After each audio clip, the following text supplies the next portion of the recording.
चलिए फोकस करेंगे corporate connection में और बात करेंगे आज के मैनेजमेंट से। Mahindra holidays and resorts India के मैनेजमेंट से खास बातचीत होगी। हमारे साथ जुड़ रहे हैं कंपनी के एमडी और सीईओ कविंदर सिंह जी, जिनसे बात होगी नए ग्राहक जोड़ने पर, विस्तार योजना पर, ऑक्यूपेंसी लेवल्स पर। ये सारी चीजें जब कोविड का माहौल खत्म हो रहा है वहां से कैसी रिकवरी दिख रही है। उसके बाद हमारी खास पेशकश भी होगी, दीवान के दबंग शेयर हम बताएंगे आपको कि ऐसे बाजार में कौन से शेयरों पर फोकस करना चाहिए। नीरज दीवान हमारे साथ होंगे, साथ ही हमारी मदद करेंगे क्वांटम सिक्योरिटीज के जो डायरेक्टर जिनकी हमने बात की, नीरज दीवान की।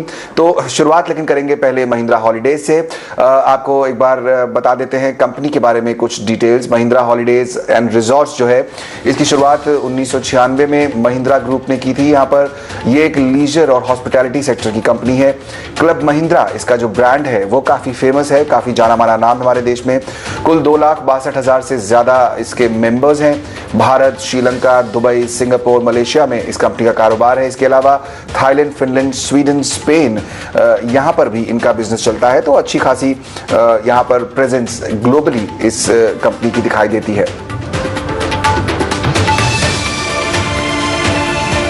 कविंदर सिंह जी हमारे साथ जुड़ गए हैं, बहुत बहुत स्वागत आपका ईटी नाउ और स्वदेश पर। मिस्टर सिंह, शुरुआत अगर हम करें हॉलीडे सीजन से ही, तो कैसा दिख रहा है, किस तरह की बुकिंग्स आपको दिख रही हैं? क्या आपने बहुत ज्यादा स्पाइक देखा है लार्ज स्केल लीजर बुकिंग में? फाइनली जब हम देख रहे हैं कि अब धीरे धीरे ओपन अप थीम शुरू हो रही है, लॉकडाउन के जो चिंताएं हैं वो खत्म हो रही हैं, क्या आपको लग रहा है कि जो होटल सेक्टर है पूरा, जो आपका लीजर और ये सेगमेंट है, यहाँ पर एक जोरदार रिकवरी आपको देखने को मिलेगी?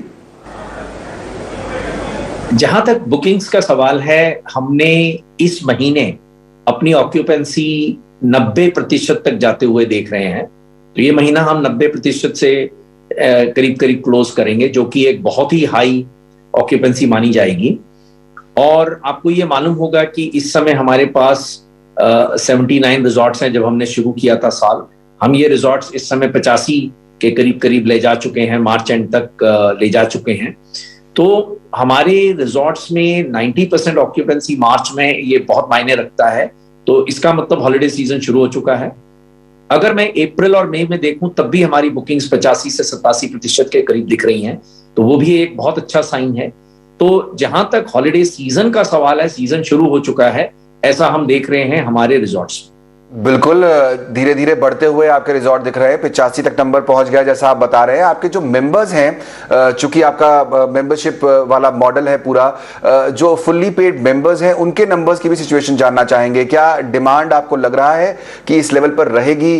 जैसा आप बता रहे हैं 90% तक आपने ग्रोथ देखी है, आपको लगता है कि ये डिमांड रहेगी? और जो नए मेंबर आप ऐड करना चाहते हैं, उनको लेकर फिलहाल कंपनी का प्लान क्या है? तो जहां तक मेंबर एक्विजिशन का सवाल है, आप नोटिस करेंगे कि इस समय इन्फ्लेशनरी एनवायरनमेंट है।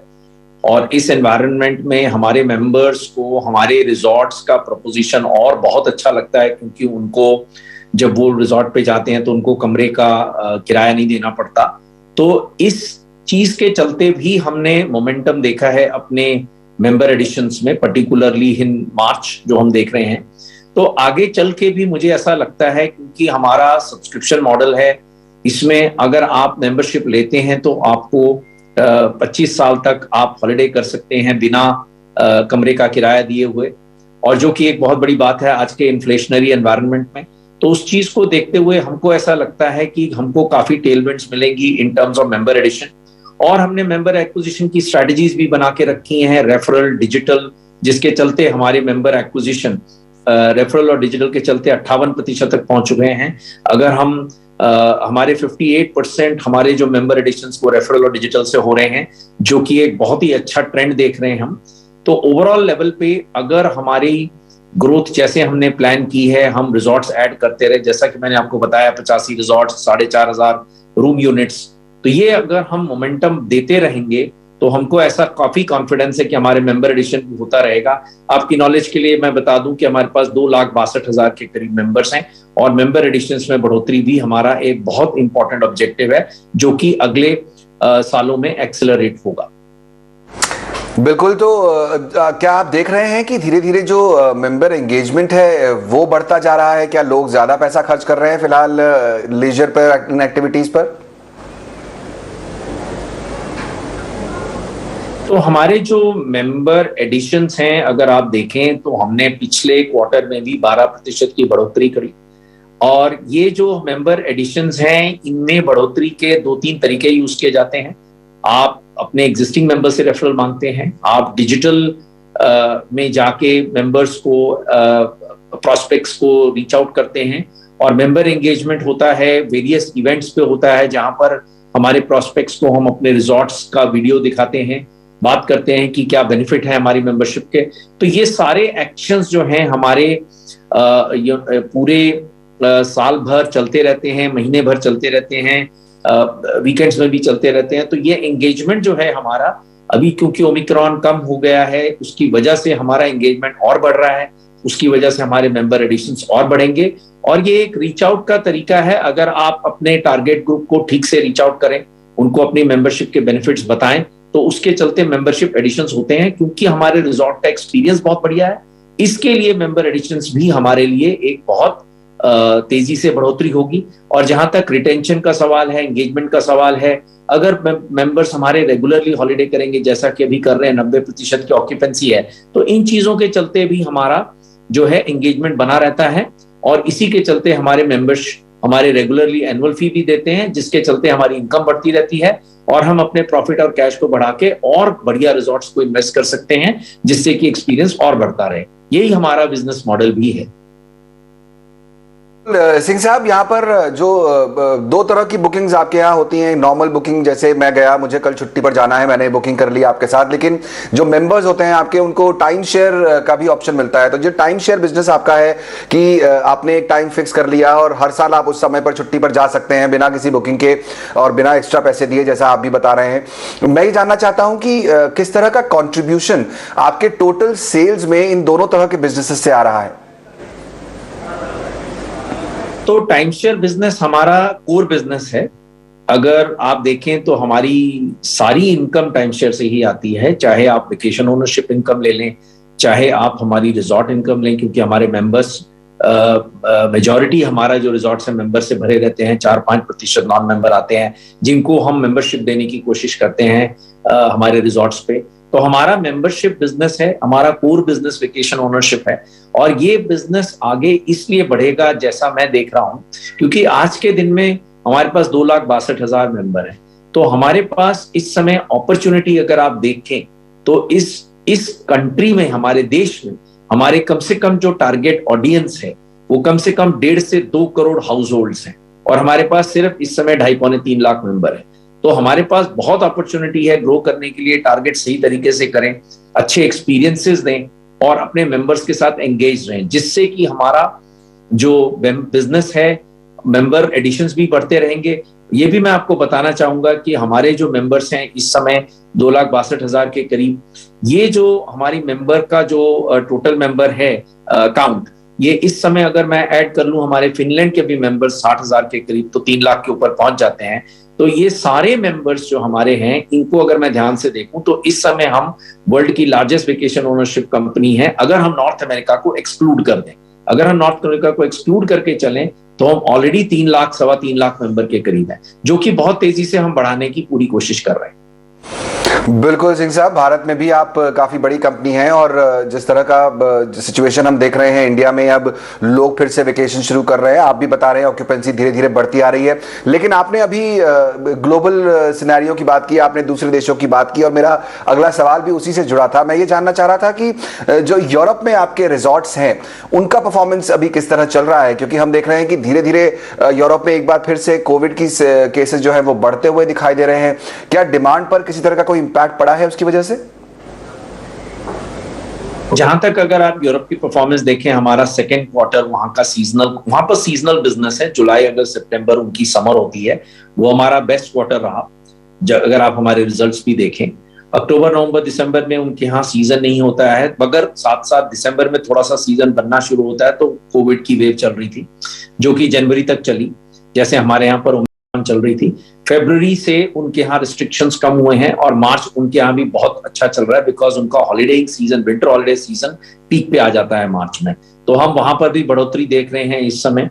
तो ओवरऑल जो है member additions, resort operations and overall जो यूरोपियन हमारे ऑपरेशंस हैं, इस समय हम उनमें पॉजिटिव मोमेंटम देख रहे हैं और हमको ऐसा लगता है कि हमारे लिए उस बिजनेस को हम लोगों ने, हॉलिडे क्लब रिजॉर्ट्स को हमने टर्न अराउंड कर दिया था 17-18 में। उसके बाद हमारा ये पेंडेमिक का प्रॉब्लम रहा 2 साल। उसके बाद हम अब देख रहे हैं कि एक और बहुत बड़ा टर्न अराउंड वहां पर होने जा रहा है, जिसकी वजह से हमारे अगले 2-3-4 साल बहुत ही अच्छे यूरोपियन बिजनेस में भी आएंगे, जैसे कि हम इंडियन बिजनेस में देख रहे हैं। तो इसका इफेक्ट हमको कंसोलिडेटेड नंबर्स में भी दिखेगा। जस्ट आपकी नॉलेज के लिए मैं बता दूं कि जब हमने ये क्वार्टर क्लोज किया, पिछला क्वार्टर, तो हमारा कंसोलिडेटेड प्रॉफिट 3 गुना हुआ और अगर हम 9 महीने का प्रॉफिट देखें तो हमारा कंसोलिडेटेड प्रॉफिट करीब करीब 6 गुना बढ़ गया था। बिल्कुल, काफ़ी तेज़ी से कंपनी बढ़ती हुई दिखाई दे रही है सिंह साहब, और आप आपकी टीम इसके लिए हम कंग्रेचुलेट करते हैं। अगला सवाल मेरा आपकी जो रूम इन्वेंट्री है उससे जुड़ा हुआ था। धीरे धीरे आप देख रहे हैं कि आपने जो है ग्रोथ दिखाई है, कंपनी ने यहाँ पर रूम्स ऐड किए हैं। आपकी जो प्लानिंग थी, जो हमारे पास इंफॉर्मेशन है लास्ट, उसके हिसाब से आप कुछ 5,500 प्लस रूम यूनिट करना चाहते हैं अगले 3 साल में। तो मैं ये जानना चाहता था कि इस समय क्या प्लान्स हैं महिंद्रा हॉलिडेज के, एक्सपेंशन के हों, वो प्लान्स आप अगर आप शेयर कर सकें, कौन कौन सी ज्योग्राफीज में आप जाना चाहते हैं, इसके बारे में अगर आप हमारे दर्शकों को कुछ बताएं तो जहां तक हमारे एक्सपेंशन प्लान्स का सवाल है, हमारे पास करीब करीब 1200 करोड़ का कैपिटल एक्सपेंडिचर प्लान है। हमारे एक रिजॉर्ट इस समय कंदा घाट, जो कि शिमला के पास है, उसमें 185 रूम हमारा कंस्ट्रक्शन चल रहा है। करीब करीब 200 करोड़ का इन्वेस्टमेंट है वहां पर। हमारा एक गणपति फूले में हम एक नया रिजॉर्ट 235 कमरों का खोलने जा रहे हैं, जो कि मतलब उस पर कंस्ट्रक्शन शुरू करने जा रहे हैं, जो कि हमारा 250 करोड़ का इन्वेस्टमेंट होगा। उस पर हमारी कुछ परमिशंस अभी आनी है और वो हम Q1 में शुरू करेंगे उस रिजॉर्ट की कंस्ट्रक्शन। हमारे जो एग्जिस्टिंग रिजॉर्ट्स हैं, जैसे कि आसनोरा हमने पिछले साल 150 कमरों का खोला था, वो रिजॉर्ट हम अब इस समय 200 कमरों तक ले जा चुके हैं। इस साल में हमने और 50 कमरे वहां ऐड कर दिए हैं। हमारा एक अष्टमुडी रिजॉर्ट है जो केरला में है, उसमें भी हमने 33 कमरे ऐड किए हैं, तो वो 140 कमरों का रिजॉर्ट हो गया है। और हमारे जो लोनावला रिजॉर्ट है, उसमें भी 20 कमरे हमारे ऐड हुए हैं इस क्वार्टर में। तो अगर मैं ध्यान से देखूं, और हमारे एग्जिस्टिंग रिजॉर्ट्स जो हैं जैसे पौंडीचेरी, उसमें हम एक्सपेंशन भी करने जा रहे हैं, तो उसमें भी 60 कमरे हम ऐड करेंगे। तो हमारे एग्जिस्टिंग रिजॉर्ट्स का एक्सपेंशन चल रहा है, ग्रीनफील्ड रिजॉर्ट्स पे काम चल रहा है, लैंड बैंक्स हमारे पास हैं, और करीब करीब हमारा 1200 करोड़ के करीब हमारा एक्सपेंशन इन्वेस्टमेंट प्लान जो है वो अप्रूव्ड है, जो कि हम करेंगे, और उससे हम कम से कम 1500 से 2000 तक के कमरे ऐड करेंगे अगले 3 से 4 सालों में। बहुत शुक्रिया कविंदर सिंह जी, हमारे साथ जुड़कर आज ईटीना स्वदेश पर हमसे चर्चा करने के लिए, कंपनी के एक्सपेंशन प्लान्स के बारे में भी जानकारी देने के लिए बहुत बहुत शुक्रिया। चलिए, ये तो बात हुई कंपनी के मैनेजमेंट से, लेकिन महिंद्रा हॉलिडेज के स्टॉक में आपको क्या करना चाहिए। हम देख रहे हैं स्टॉक में आज करीब 2% की अच्छी तेजी है, 236 के भाव चल रहे हैं। पिछले कुछ समय में ये स्टॉक फोकस में भी रहा है। हमारे साथ ब्लू ओशन स्ट्रैटेजिक एडवाइजर्स के डायरेक्टर आशीष महेश्वरी जुड़ गए हैं। आशीष, बहुत स्वागत आपका। महिंद्रा हॉलिडेज के मैनेजमेंट को आपने सुना, कई सारे यहाँ पर ऑक्यूपेंसी 90% तक बढ़ गई है बता रहे हैं, और धीरे धीरे ऐड भी कर रहे हैं रूम्स। यहाँ पर इनका बिजनेस अच्छा चल रहा है ब्रॉडली, अगर उनकी बात माने तो। स्टॉक के हिसाब से क्या व्यू बनता है फिलहाल आपका? जी, मेरा मानना है कि जो भी ट्रैवल और टूरिज्म रिलेटेड स्टॉक है, उसमें हमने ऑलरेडी अच्छा खासा, महिंद्रा हॉलिडेज का रिसोर्ट भी अपने लो से ऑलमोस्ट 100 रुपीज का हमने राइज उसमें आते हुए पिछले का रेट भी सक्सेसफुली क्लोज हुआ। तो मुझे लगता है कि काफी निवेशकों का रुझान बिल्टअप हो रहा है इस इंडस्ट्री में, क्योंकि रेवेंज ट्रैवलिंग और रेवेंज टूरिज्म जो इंडियन मार्केट में है वो स्टार्ट हो गया है। तो जिसका बहुत बड़ा बेनिफिट बिल्कुल महिंद्रा हॉलिडेज जैसी कंपनियों को मिलने वाला है। और इसके अलावा जो चूंकि पिछला साल उनका काफी खराब था, अच्छा खासा उन्होंने लॉस रिपोर्ट किया था, तो उसके कंपैरिजन में इस पर्टिकुलर फाइनेंशियल ईयर में और आगे आने वाले साल में जो नंबर्स हैं, मेरा मानना मानना है कि वो काफी ईयर ओवर ईयर में काफी इंप्रूवमेंट देखने को भी मिलने वाला है। दूसरी बात ये है कि जो उन्होंने इतना सारा वो कैपेक्स कर रहे हैं, तो उनके पास जो मेंबर्स जो टाइम शेयर के बेसिस पे जो उनके क्लाइंट्स हैं वो वन ऑफ द हाईएस्ट है इंडस्ट्री में। तो जितने ज्यादा वो रूम्स ऐड करते जाएंगे उतना उनका रेवेन्यू भी बढ़ता जाएगा। तो मुझे अगले 3 साल महिंद्रा हॉलीडेज के लिए काफी अच्छे नजर आते हैं और इस इंडस्ट्री पे भी मैं काफी बुलिश हूँ और मेरा मानना है किसी भी गिरावट में इस स्टॉक को बाय करने की सलाह है। किसी भी गिरावट में अगर बाय करेंगे तो वो सबसे अच्छी स्ट्रैटेजी होगी। लॉन्ग रन में कंपनी अच्छी दिखाई देती है। बहुत बहुत शुक्रिया आशीष, समय निकालकर हमसे बात करने के लिए। चलिए एक और आपके पास बाजार पर एक बार फिर फोकस करते हैं और